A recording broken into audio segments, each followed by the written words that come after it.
We are in chapter 34, yeah. We're picking up the back half. Yeah, sort of. Okay, how is everyone tonight? Wonderful.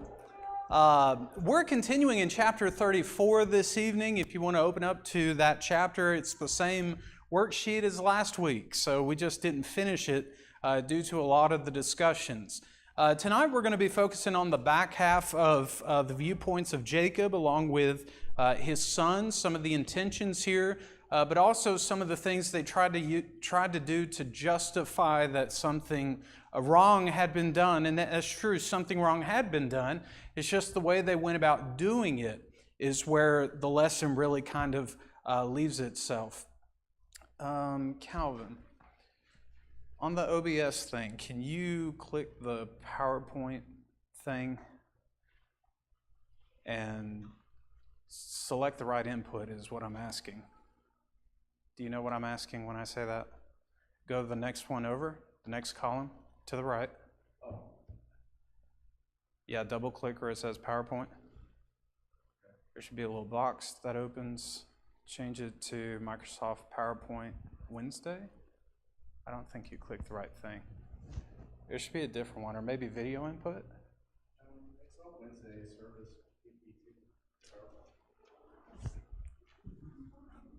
This is faster if I do it. There's nothing against you. I promise. Let me show you what I'm talking about.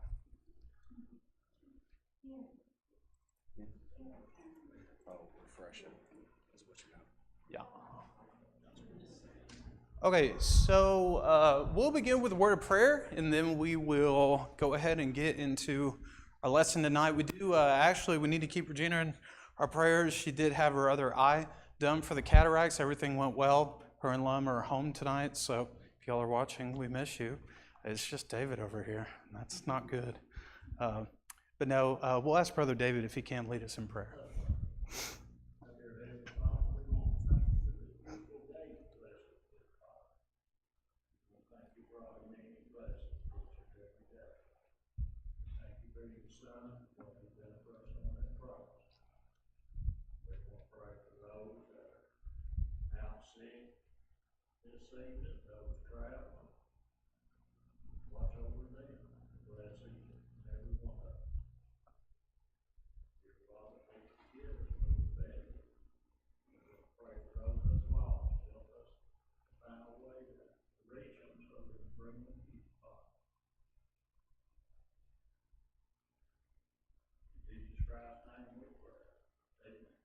Amen. Thank you. This time next week, actually 7 o'clock next week, I will send out some text about this so we're not here early, but if you want to get here early, that's fine. Sunday starts our gospel meeting. There is a thing on Facebook if you want to share it with people, but I find best way to really get people in, talk to them face to face, and make them excited. Don't force them, but talk up the meeting. It's for their benefit. It's for our benefit, but it's ultimately to help lead all souls to heaven. So Lord willing, that'll start Sunday. God's Power into Salvation. We'll have Brother Bill Haywood talk about what is the gospel. It's a little bit more than 1 Corinthians 15, 1 through 4. And then that morning for worship, he'll be talking about the just shall live by faith. So if you missed the first one, you're going to miss a couple of things that you'll need to know in order to get the second lesson. So be praying for that. It's going to be a really good event for everyone. I'm not going very creative tonight. I decided to copy and paste my worksheet for the slides. So if they seem really bland in comparison to normal, I don't feel bland today. It's just, it took a whole lot less time. That's good English. A whole lot less time to do it this way. So in chapter 34, we're looking at the idea of graced versus disgraced. And we looked at some of the disgraced decisions that were made throughout the text. The three injustices that take place through the place called Shechem. Two of them take place here in this chapter, and another one takes place in chapter 38, I believe it is, or 37. 38 is Judah and Tamar.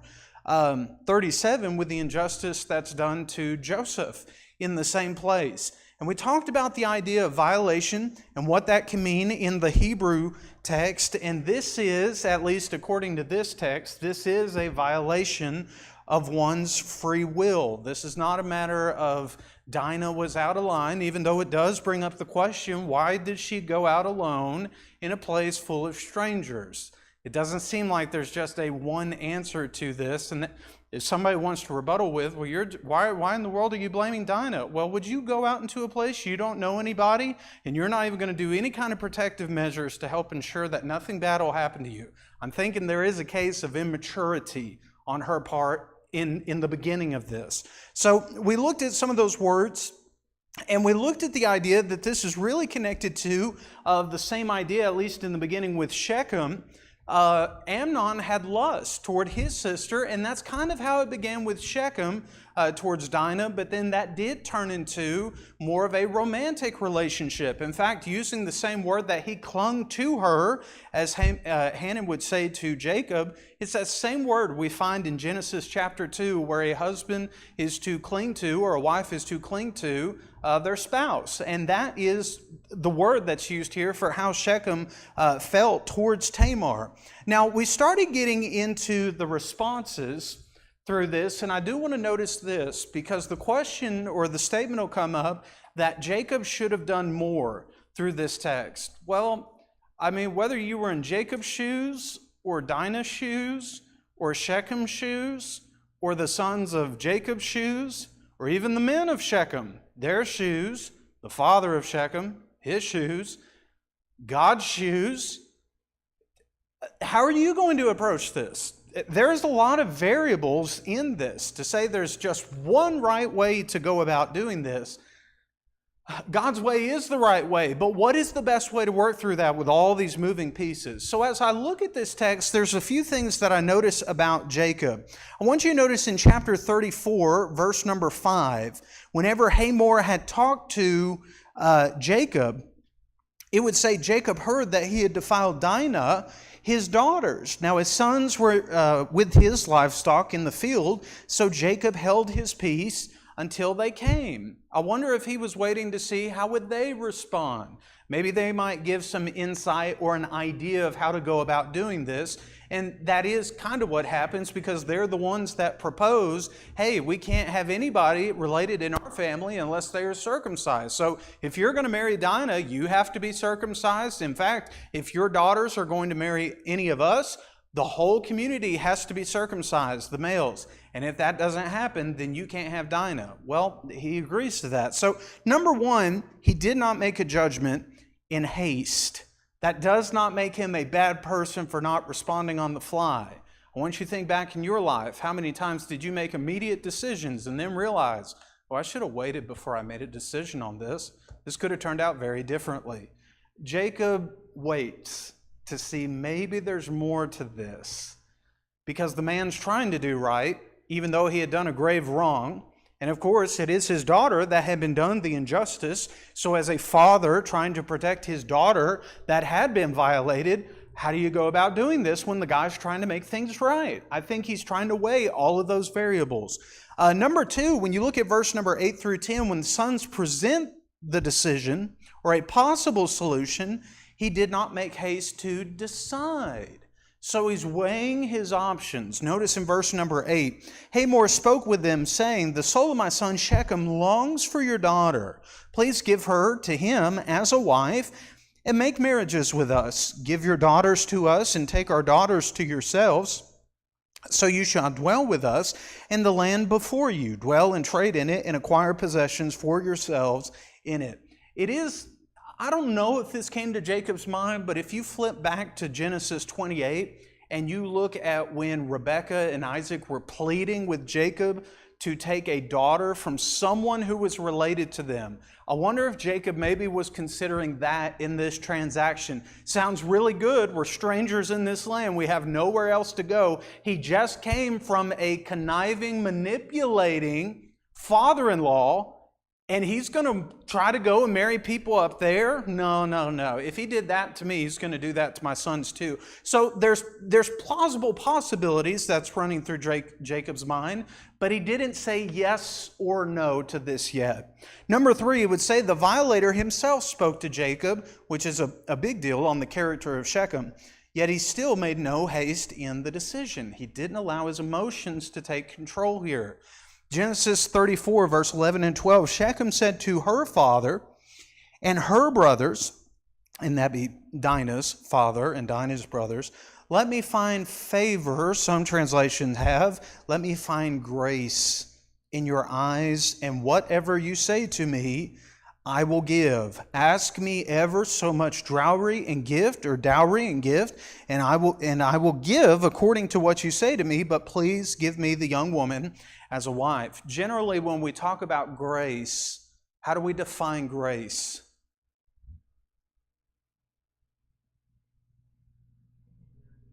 Unmerited favor. It is giving someone something that they do not deserve, based off what Shechem has already done. But he's trying to seek grace. After what I've done, he's admitting in this statement, I don't deserve her, but if you are willing, then I'm willing to make the appropriate amends to this, or restitution. And again, this isn't going to erase per se what had been done. This is a matter of the wrong had already been done in the past, and Shechem is trying to make the present better. And there's a lot at stake here. We'll find out here in a little bit. So the violator himself spoke to Jacob. But number four, it appears that Jacob did approve of his son's solution because he did not say no, but also in the text, it does not tell us what he's thinking through this. So when the sons throw out the possibility, hey, maybe the men being circumcised, really, that could do some really good for the whole family. And that sounds appropriate. I mean, if you're the father and your sons suddenly appeal to, well, our great-grandfather made a covenant with God Almighty, the creator of the universe, and he said if there's going to be any males that belong to this family, they must be circumcised. Well, that's pretty good. It almost sounds like, man, my boys have been really paying attention to God's story in our family. Now, even though it sounded good, Jacob still did not know their intent. And this is something else to take into consideration as well. It seems like Jacob may or may not, I do not know, because I understand you can tell kids, I was that child. Doesn't matter how many times you tell the child that is wrong. The child will still end up doing it if that's what they want to do. It doesn't matter what mom and dad have told them. Even if they quote unquote learned their lesson, they will go ahead and do it anyways. Now, I don't try to pridefully do that today. I've learned a little bit since then. But it seems like Simeon and Levi are the two that have the foul intent here. And it seems like because it brings up their names, they're the ones that took advantage of the weak moment. Whether they're the two that presented the idea or all the boys presented the idea, I don't know. But I wonder if Jacob ever talked to them about the way that he deceived their uncle. I wonder if he ever talked about the way that his father-in-law had deceived him with Leah and with Rachel. And I want you to consider in your life, are there stories in your past of things that you have done wrong or made mistakes or even spiritual failures or little ripples that extended into bigger problems in your life? Have you ever shared those moments or tried to find the right moment to talk about, hey, this is something I did, not that you give all the details, but this is something I really don't want you to do. And you're trying to put up the right barricades in their life, give them the right kind of ability of discernment and judgment in those matters. In other words, if we don't share our life experience with those whom we say we love most, what makes you think they won't repeat those mistakes just because genetically they're related to you? And just because they have generics, you're not born with those memories. Those are things that have to be formed through communication. Yes?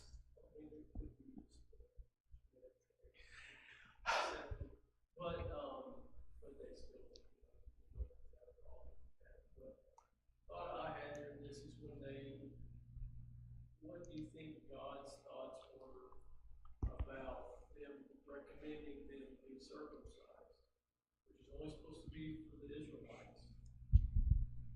And they're just telling them to do that. But they're not telling them, it seems to me that if they really wanted that, they would tell them to convert to actual, their religion and follow after their gods. So Jacob, if he would have, if he was doing that, I would see where he was talking about, we need to serve the one true God, and that isn't, you know what I'm saying? Okay. So there's a couple of different levels to what you just said. As per the law, and I think Deuteronomy paints it out very well, God wanted the children of Israel to have nothing to do with people in the land. Now, even though He made that law, there seems to be an exception to that law if someone in the land is willing to proselytize to become an Israelite. And we see that with Ruth, or not Ruth. We see that, Ruth is an example. We see that with Rahab and her family in Jericho. So there seems to be, if they're willing to make the change, God would allow that. Now, there's also the question with God. I don't know. There is a little bit in the text. Notice in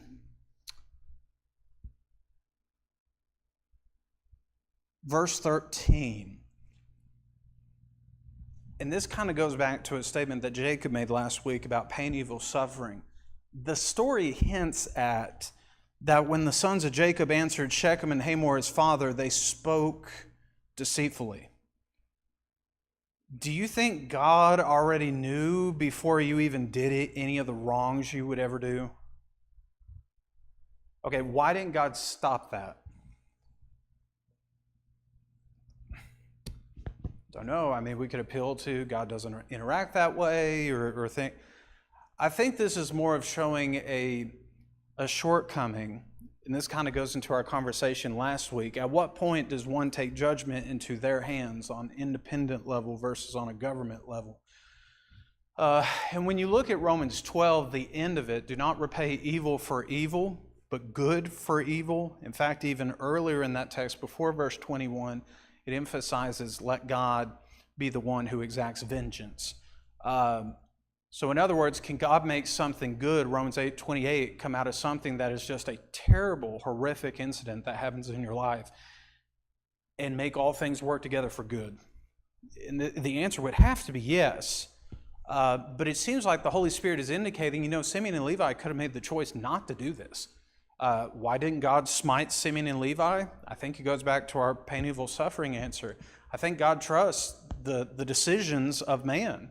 Now, God also understands when man's going to violate that, but I think that's more of an impact on personal responsibility. I let God down. He trusted me with this choice, and I decided to take advantage of someone else because they had done me wrong.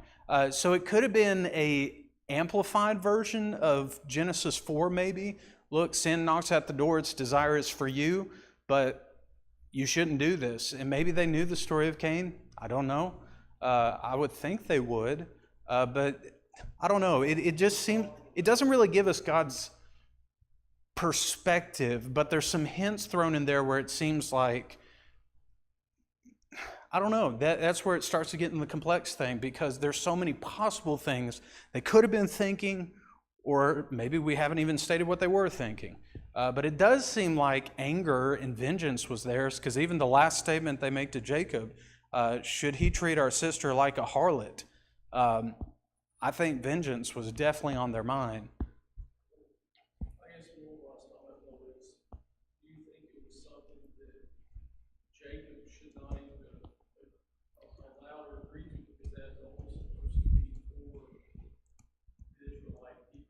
Oh, okay. So that goes back to the first thing. If someone is willing to proselytize and change too, it seems like God approaches that differently. But on the normacy, if someone's not willing to do that, then it would seem like absolutely not. That's where I don't know if Jacob was thinking, well, my parents said we need to marry within the land or within the family, but there was no law saying that that's how it had to be. You know, so he says he never mentions God in any of that. Correct. So that would be the most important part of that, I think, that he missed out on. Because think if he said, okay, people come to follow our God, and then they did do that, and they would be one people, they would be sharing the faith, but that was never brought up. He never brought up God at all. That's possible. They could, well, so there's only one text that tells me that that wasn't what they were thinking. Possibly. I mean, it still could have been that. Notice in verse... I'm not saying that the brothers thought that. I think the brothers had that. No, you're talking about Hamor's statement. Well, yeah, and then he said he would agree to it, but in other words, he never mentioned, Jacob never mentioned. No, he never mentioned. I think that's an issue too. He just says, okay, just sort of like, that's like saying, you just get baptized, and you don't have to believe, you don't have to believe in God, whatever, same thing. I think that's not. So that's where it leads to possibilities. I don't know if that was their main intent. I do know the Spirit would make a very big contrast. Jacob's sons had the wrong motive. Hamor and Shechem did not. And when I look at verse 19, the young man did not delay to do the thing because he delighted in Jacob's daughter. He was more honorable than all the household of his father. It does seem like he was willing to do whatever necessary to make a connection. So I think that's possible, but that doesn't eliminate the possibility of maybe they didn't have that. So I don't know, but that's a really good thought. Where was I going? I don't.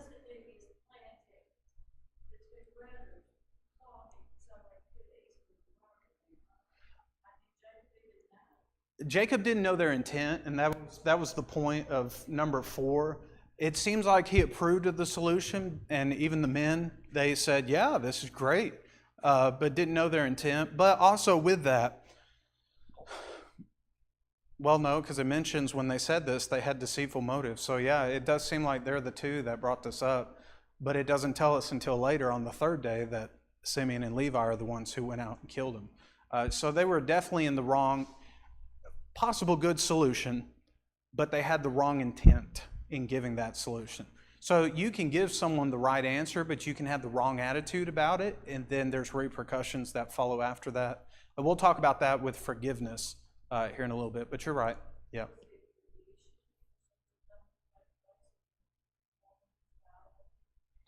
For the brothers to come in and kill and murder? So this is, okay, so let's go ahead and get to Jacob. I'll answer that through Jacob's sons in this. So it seems like when Jacob's sons are going through this, the text does not speak good of them in anything they did. Other than the words that they had spoke sounded good to the people there in their presence. And when I look at some of the things that Jacob's sons did, instead of responding with, wait, hear things out, don't be emotionally ridden on this, even though this is an extremely emotionally charged situation, I do find out that emotionally they responded in their sorrow and anger. And those emotions are appropriate in the human mind. But the way we go about acting on those emotions, have you ever been so filled with emotion, you did something and then you said afterwards, that was not the right thing to do? And that's exactly what they do. They act out of anger, and it seems like vengeance for their sister. And the whole premise of the text is when you're faced with complicated issues like this, There is not a simple answer when the one who had done the greatest wrong is trying to seek penitence for it. And there's a reflection here.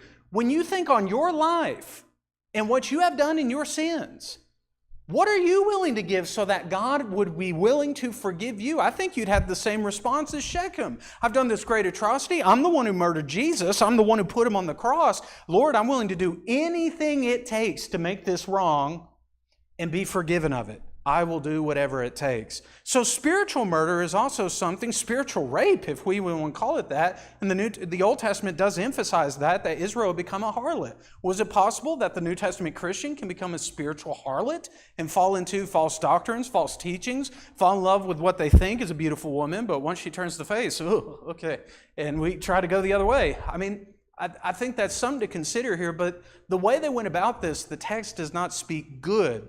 It doesn't seem like there is anything indicating, in Genesis at least, that was a tradition. If someone was violated, that someone would go out to battle. Now, it is possible, if you look at the end of Judges, because of what had happened to the harlot there in the tribe of Benjamin, that the whole nation decided to go up a war against Benjamin, and then after they killed all the men, they turned right around and said, God, why did you let this injustice happen?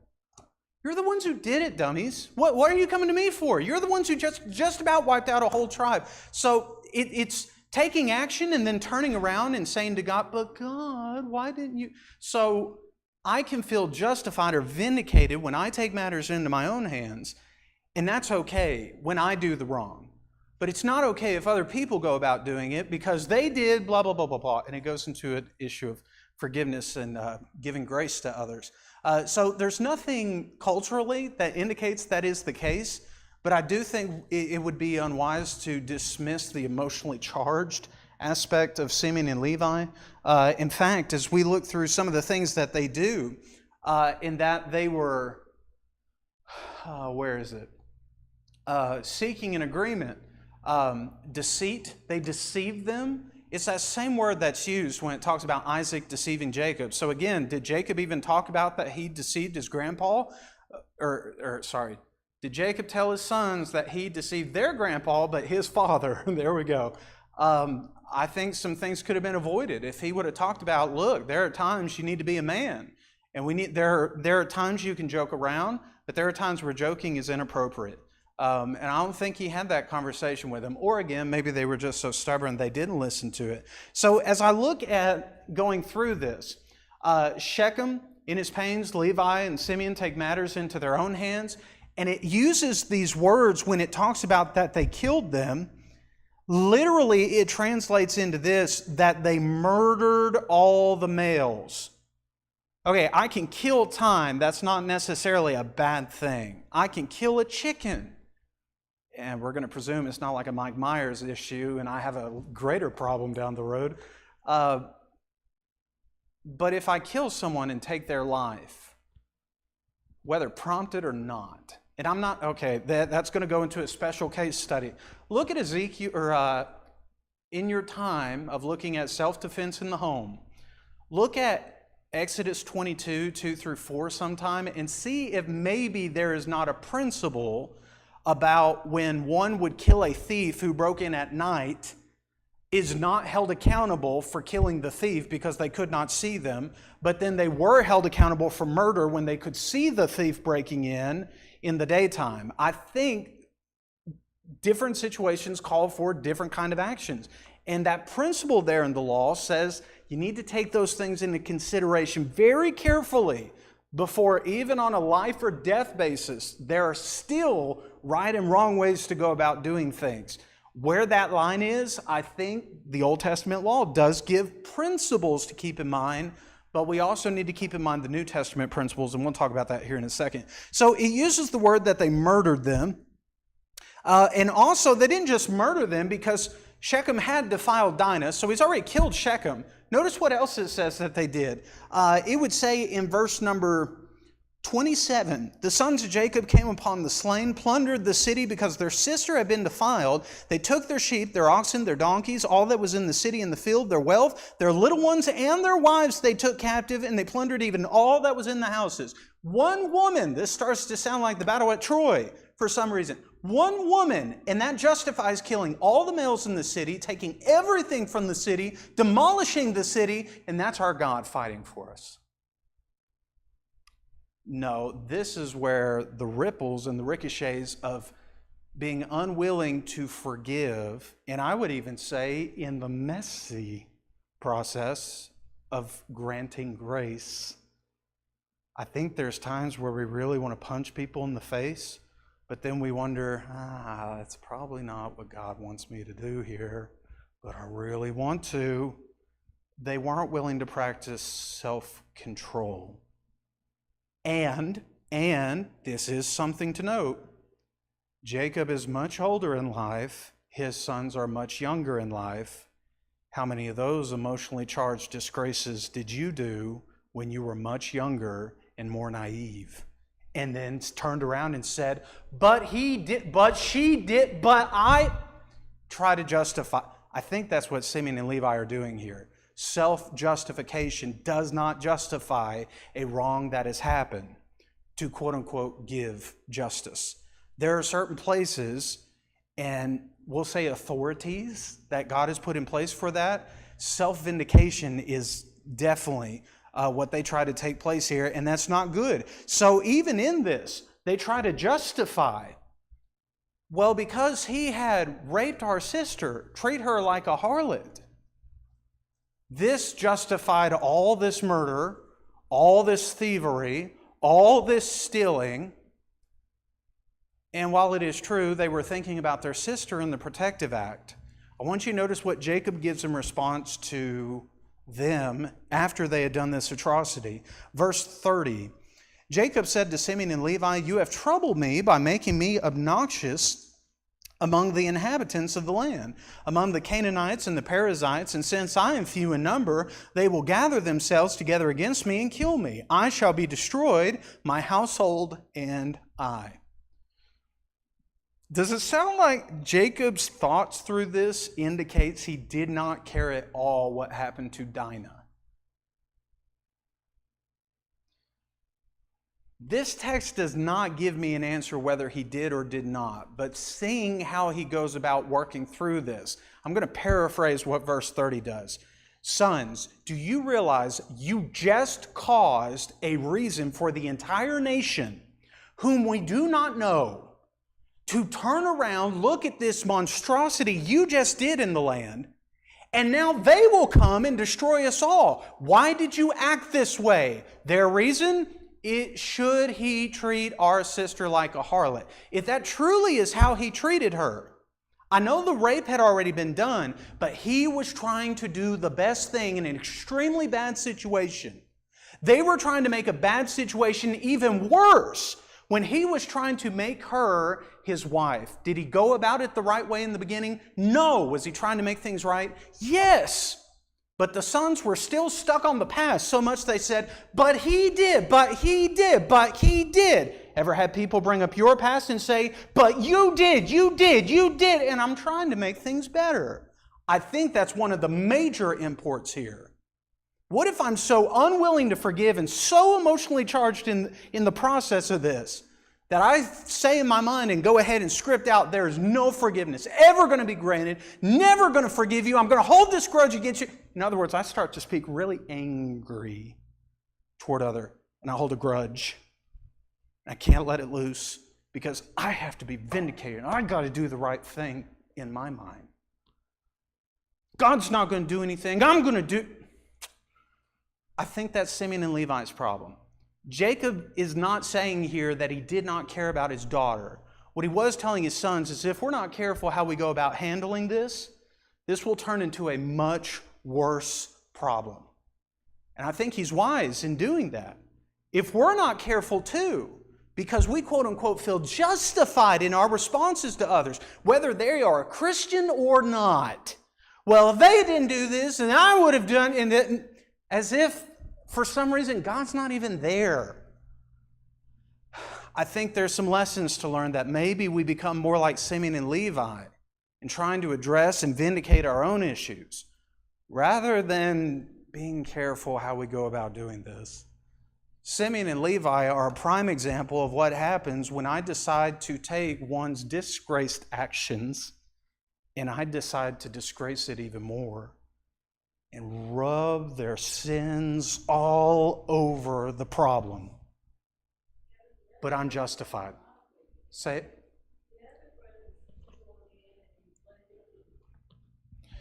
So it doesn't indicate that all the rest of the sons, because if you go back to the sons, verse 13, answered Shechem and Hamor his father, it does explain who the sons were, Simeon and Levi. So I have to consider, biblically speaking, sometimes it will use what's called a synecdoche, which is a reflective word of a much smaller group. So when it says the 11 were standing there, but then it's only emphasizing Peter, it does not necessarily always mean it is every single one of them. And when I look at the blessings, this incident only comes up in Simeon and Levi's blessings where Jacob says, you are sons of a murderer.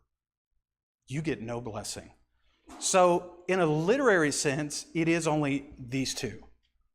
But when your siblings do wrong, when they do grave atrocities, when the community or the family or your workers, co-workers, anyone calls you by their mistakes, when a member of God's family takes God's word and takes justice and vindication in their own hands, and it disgraces the name of the church, it's not just them who bear that mark. Those are called repercussions. This text is emphasizing your actions have consequences that ripple into the people closest to you. Now the sons of Jacob in the land are going to be called those murderers. So the text is really trying to indicate they are not innocent at all. And Jacob's trying to help them to see, do you not get that now when they think of me, they will think of the murderers and the massacre in Shechem. So I do think there is a literary device that's employed here, but also the impact of influence, what that does on one's reputation. Yes? I personally don't think that we've got a significant level. I think maybe the brothers, but I think it would be impossible unless God made it happen. Guys could kill a whole village of men without help from their servants or other people. Now, and the brothers, their workers that worked with them, I'm sure that if their boss or their leader told them they had to go in, that they went in with them and they helped. But they're not named by name. And I'm sure, I feel confident that's probably what happened. So the only problem with that, in verse 30, when it says, Jacob said to Simeon and Levi, you have troubled me. Doesn't say to the sons, you did this. Huh? All their servants were going to do what they told them to do. They had their own servants. But they still would have been under the household of Jacob. They wouldn't have had their own houses at this time. Like maybe in their early 20s. What did it say when they left the field? They had their men, didn't it say their men came back from the field? So they killed Hamor. Then the sons of Jacob came upon the slain. They took their sheep, all the wood. No, it's just them two. No, it just says those two, but they're the two who fought it. I'm just saying, I don't think you can prove that they're the only two that did it. It didn't say they're only said they did, but it's not. So in verse 25, when it says on the third day, the two sons of Jacob came in and killed all the men in the city. The Bible is telling me Simeon and Levi were the two that killed all the men in the city. It doesn't mean there wasn't people with them. It doesn't indicate there were. In fact, verse 30. Does he say kings came in and killed conquered cities? It doesn't give all the men that are with them. So I either have to take what the text gives me what happened, or I have to try to deduce how that's not what the text is indicating. So in verse 25, when it says it was just those two, and in verse 30, those are just the two he talks to. It was just those two. So I have to consider it that way. Now, do I find that really difficult to comprehend? Yes, because I could not do that. I just can't. I mean, I see a cut and I can't do that. But I think that indicates the type of anger that they have. Can a man be so angry that he causes so much destruction in the wake of his anger that nobody stands a chance? I think that's possible. But this is one of those weird things where anger can make a man do a lot of really bad stuff in that. So I think that is a good idea, but the text seems to indicate differently. Yes? I mean, again, it's implicated that these guys also live in the process being circumcised. True. They're going to be in a lot of pain. You're not going to pick up a sword and fight two able-bodied men perfectly fine and just come up with a solution like that. Plus, this is a back in the day type situation. It may not even be a giant city for amount of time, because at these point in times with cities, quote unquote, that could be just a number of 100, maybe even a scattering of maybe up to 40, 50 people at this point that could have been living at this particular town. Now, whether this town actually had a bunch of servants and stuff, that's one thing, but these are men who have gone under a terrible process, which should be reserved for much younger generation when they're healed up and everything else. But these guys are in pain. They're not moving around. So it's not going to be surprising that two men that aren't in pain are able to take care of the situation. Plus, they were a lot more fit back then than they are today's now terms. Because you think two guys in our time trying to go up against a whole city, that's not going to be possible. Especially with somebody not coming up with some strategic solution. But this comes up to the point of all the men went under this era. So they were all in pain. And plus, it's not going to be as big as you think, like 1,000 population person. It's probably just going to be hundreds, maybe tops. I kept thinking 300, but I think I'm confusing the 300 men that were with Esau. But yeah, it doesn't indicate that. Yeah, that's a good observation. I forget what the number was. It was less, it seems like, than what Esau had, because he was terrified when he heard that he had an army of 400 men. Esau did. So I don't know. I mean, that's.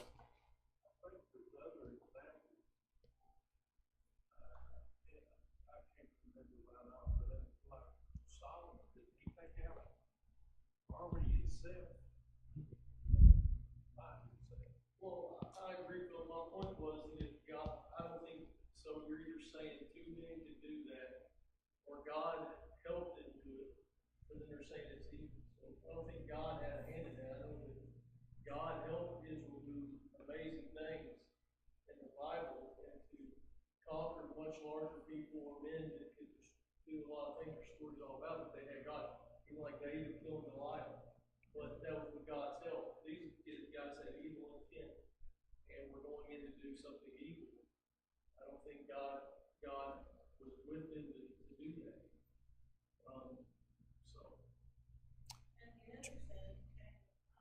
And they plundered the other sons.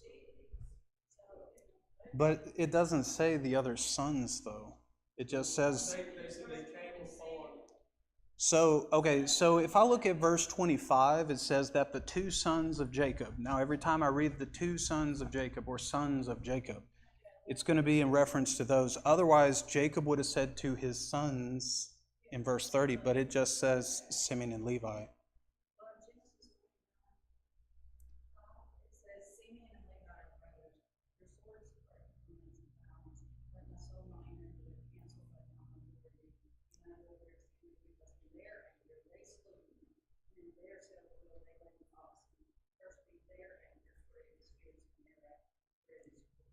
So that is the text actually in the blessing where it indicates that even Jacob reminds them, you are the two that caused this because of your anger. You did this. 49 verse 5. Right, but they're the ones who led the whole thing. They're the ones who did it.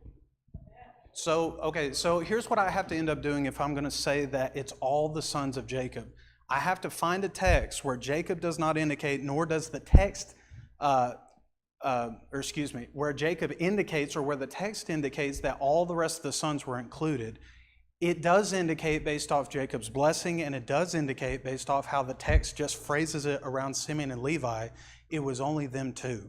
So when I'm reading the sons of Jacob, and it even tells me in the text, these are the sons of Jacob, specifically we're talking about Simeon and Levi, these are the two who did it. So I have to be able to say that the text does not mean what the text is saying, and I have to be able to show that a synecdoche is only violated in this text to actually mean all of them when the text only shows one of them. That's not good hermeneutics.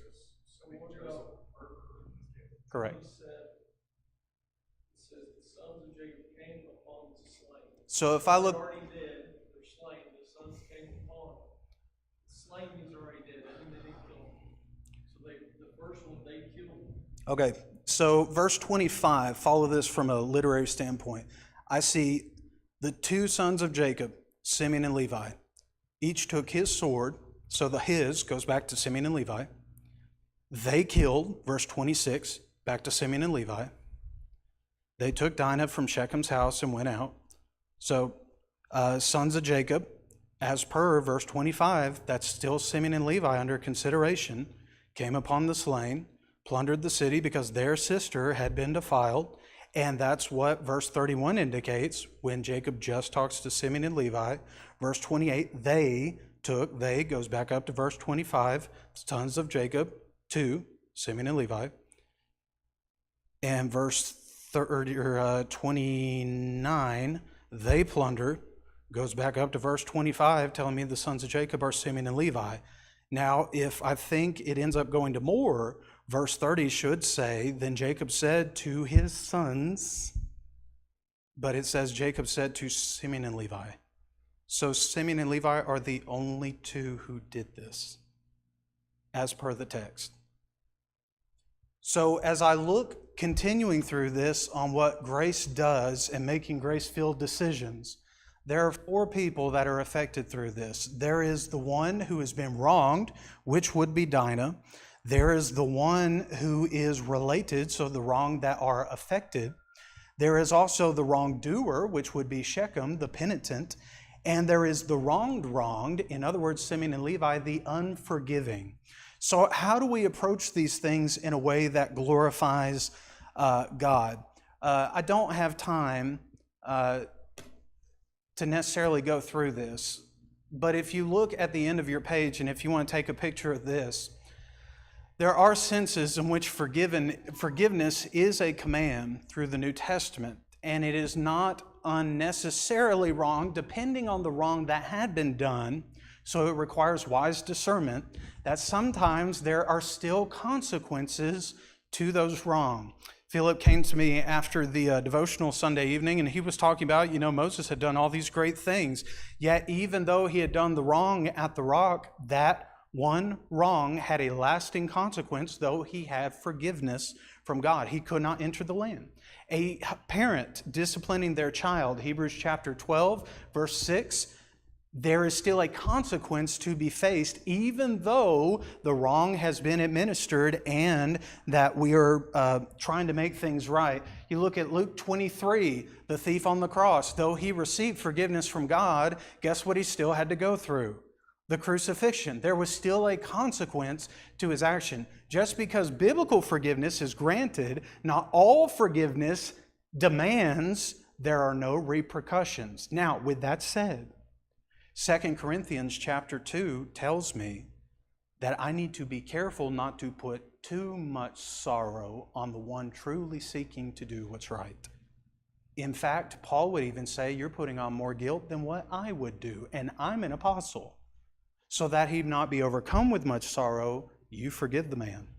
So we need to be mindful with forgiveness, but also we need to be mindful with our interaction with others, whether they're Christians or not. Don't just free willy just kind of give up and think forgiveness means that there's no hard feelings done or anything like that. It might be trust has been violated. It might mean that I had to put some things in place because I need to make sure that you're good before I can put down this wall. And forgiveness does not mean pardoning someone completely and then I just continue to face the blunt repercussions of whatever their problem is. That's not how the Bible explains forgiveness. I do need to be ready to forgive, as the psalmist would say of God. But even after forgiveness has been extended on the one who desires to be penitent, there still may be some.